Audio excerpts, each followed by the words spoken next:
Olá!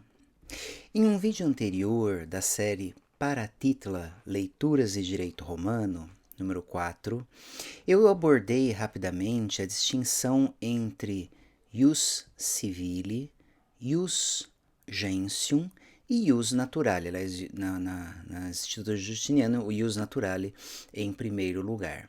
E prometi que eu faria vídeos mais específicos acerca desses três conceitos. Um deles é este daqui. No vídeo de hoje vamos ver o que significa, um pouco melhor, com um pouco mais de calma, o que significa ius civile, ou como alguns, aliás, como a maioria gosta de traduzir, direito civil. Então, o que era o ius civile e, em brevíssimas linhas, como evoluiu esse conceito para chegarmos ao que hoje nós chamamos de direito civil. Vamos lá. Ius civile é um termo, é uma expressão muito comum nas fontes, extremamente comum nas fontes romanas. E nas fontes romanas, isso é muito importante enfatizar, essa expressão nunca significou o que hoje nós chamamos de direito civil. Nunca.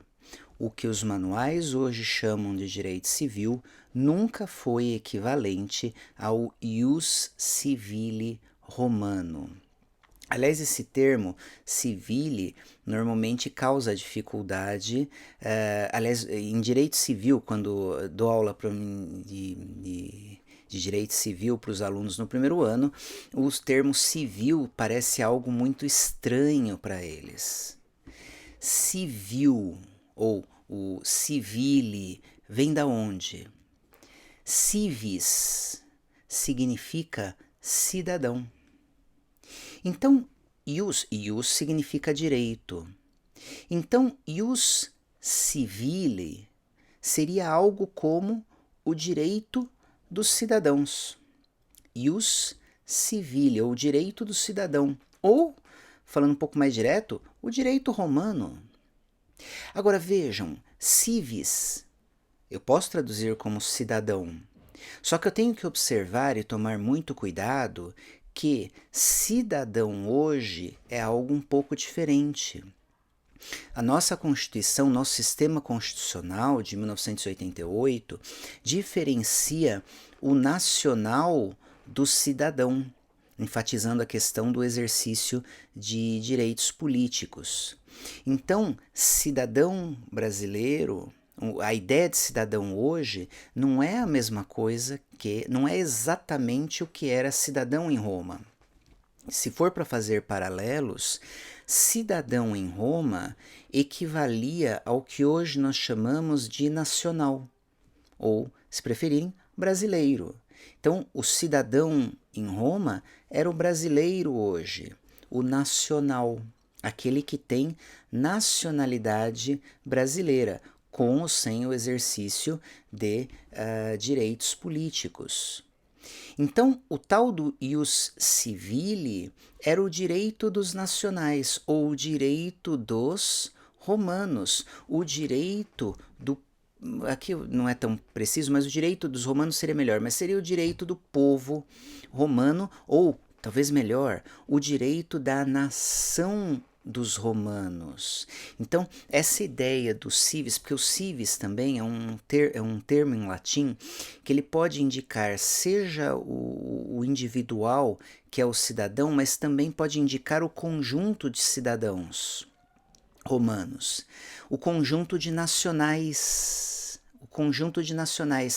Daí, uma tradução possível, embora não comum hoje, foi a tradução que eu adotei na minha tradução das Institutas de Justiniano, é como um direito nacional.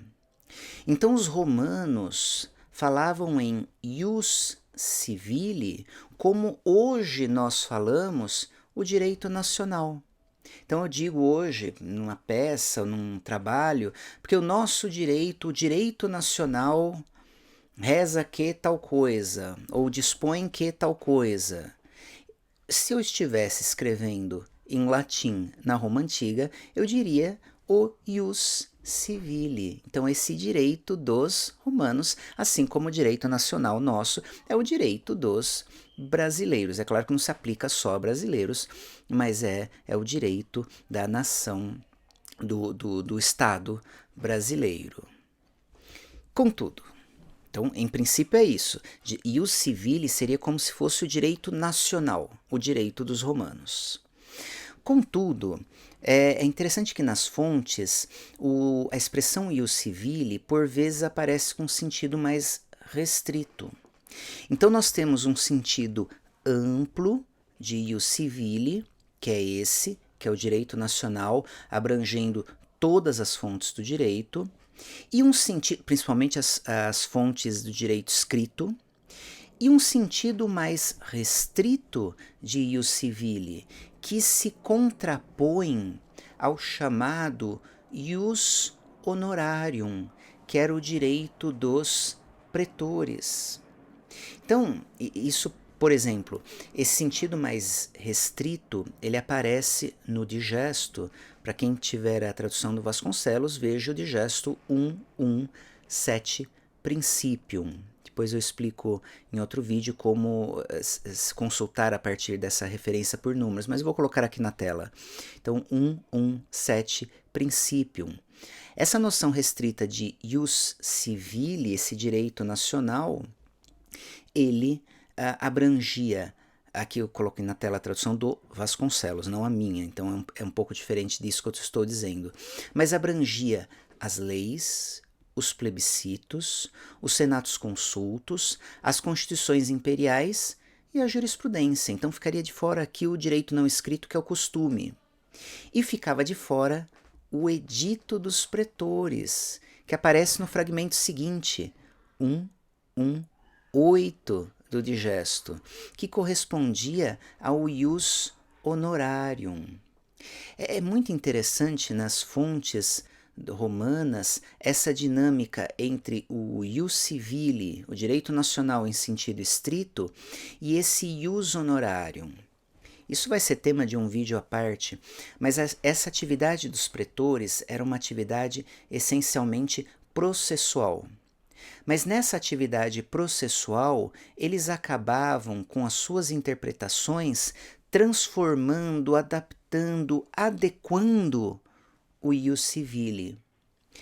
Fazendo uma comparação que eu admito que é um pouco perigosa, mas talvez ajude, o equilíbrio entre o ius civile e esse direito dos pretores, o ius honorarium, funcionava aproximadamente, o espírito pelo menos, como hoje nós temos o direito posto, quer dizer, o direito no nosso ordenamento jurídico, que é corrigido, complementado, adaptado com interpretações novas pela jurisprudência. O sentido atual de jurisprudência como atividade do poder judiciário. Então, o poder judiciário, em algumas áreas bem mais nitidamente do que em outras, ele adequa um pouco o nosso ordenamento jurídico às necessidades do dia a dia. É muito nítido isso. Aliás, vemos hoje na televisão, quase todo dia, em jornais, notícias, decisões do poder judiciário fazendo isso. Era um pouco o que fazia o edito, era um pouco o que faziam os pretores. Sem poder mudar o ius civile, eles na prática acabavam transformando ele. Um pouco como acontece hoje, os nossos tribunais não podem alterar o nosso ordenamento jurídico, mas ao interpretá-lo, eles acabam adequando ele a necessidades atuais. Não por acaso, o próprio digesto, nessa fonte que eu já coloquei aqui na tela, dizia que o direito dos pretores era, o ius honorarium, era a viva vox do ius civile, era a viva voz do direito nacional romano. Então era um equilíbrio bem interessante. Então, resumindo, nós tínhamos um sentido amplo de ius civile, com um valor internacional, que era a ideia de todo ordenamento jurídico, o direito nacional, o direito dos romanos, e um sentido mais interno, na dinâmica interna do direito dos romanos, em contraposição a esse direito dos pretores, e que daí abrangia só abrangia as principais fontes do direito romano escrito, com exclusão do Edito dos Pretores. Esse sentido de ius civile romano aparece claramente nas fontes justinianéias, foi se transformando com o tempo, principalmente esse sentido geral como direito nacional. Eu não tenho tempo aqui de mostrar todas as etapas dessa evolução, mas eu vou indicar só as mais importantes. Então vejam, a ideia do ius civile foi sendo, em regra, restringida desde o direito romano. No século XVI, o termo, a expressão ius civile, ela era entendida como um direito comum laico. Então, por um lado, ela se ampliou para não ser simplesmente um direito de uma nação, mas um direito comum. Então, houve, em certo sentido, uma ampliação do conceito nesse aspecto, mas ele se restringiu para só abranger o direito laico, que se contrapunha ao direito canônico.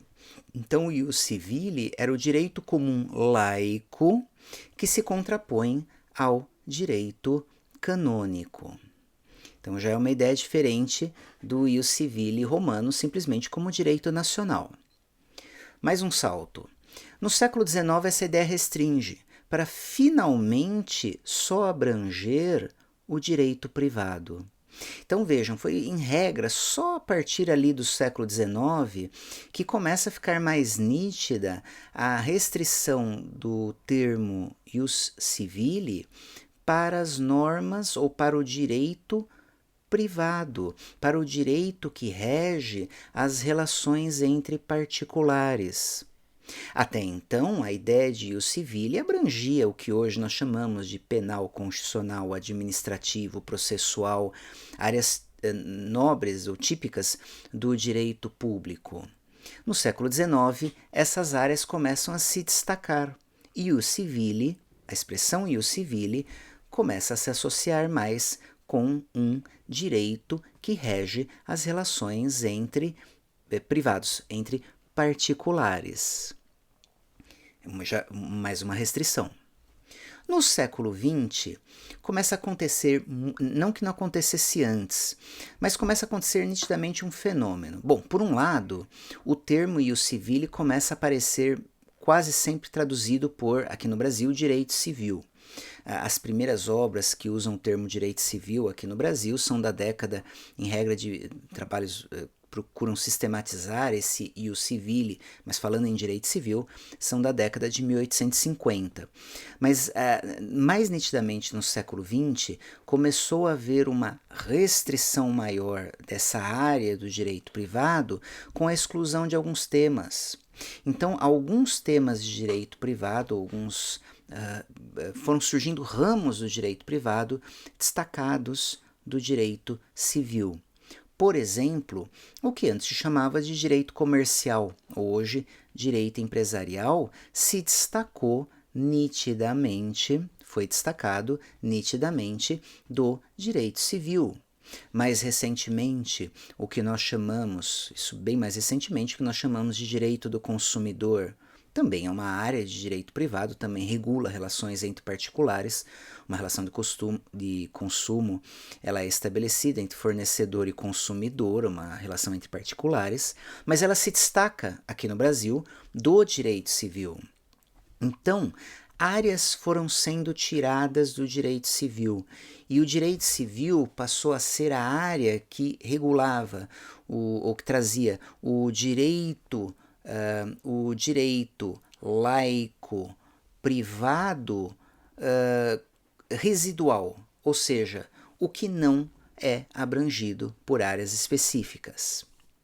Agora, é um direito residual, mas é um direito que, mesmo residual, ele é o mais extenso e ele também é a base de todo o direito privado.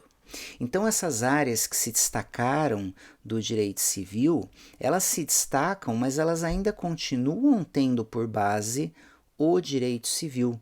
Todas as áreas de direito privado têm como base o direito civil. Então, é uma restrição bem grande da ideia de ius civile. Nós chegamos a um ponto em que o direito civil é um direito nacional laico que rege as relações entre particulares que não são regidas por outros ramos ou microsistemas também, mas outros ramos do direito, ainda que do direito privado. Essas ideias já aparecem bem claras, de uma forma bem telegráfica, em Clovis Bevilacqua, que foi o autor do nosso primeiro Código Civil, que foi promulgado em 1916. Algumas frases de Bevilacqua. Dizia ele: o direito civil é um ramo do direito privado. Então aqui ele reflete aquela restrição do século XIX para não abranger áreas do direito público. Mas o direito civil é o direito privado comum. Então, por mais que se destaquem áreas do direito privado, por mais que ele seja só um dos ramos do direito privado, ele é o direito privado comum. Ele funciona como base de todo o direito que regula as relações entre particulares. Aliás, dizia Bevilacqua, por direito privado, entende-se o que organiza o conjunto das relações que constituem a vida social do homem considerado como indivíduo. Então nós vemos já essa noção que eu dei para vocês consolidada há mais de um século atrás em Bevilacqua. E retornando ao começo do vídeo, reitero, percebam, essa noção de direito civil hoje não corresponde em nenhum daqueles dois sentidos que eu dei para vocês do ius civile. Então, traduzir ius civile por direito civil é, no mínimo, um pouco perigoso. Tenho em vista essa evolução dos termos que eles têm. Em Roma era um sentido muito mais amplo, abrangia praticamente, no sentido amplo, abrangia o ordenamento jurídico como um todo. Espero que tenham entendido. Qualquer dúvida, deixem mensagem e até o próximo vídeo.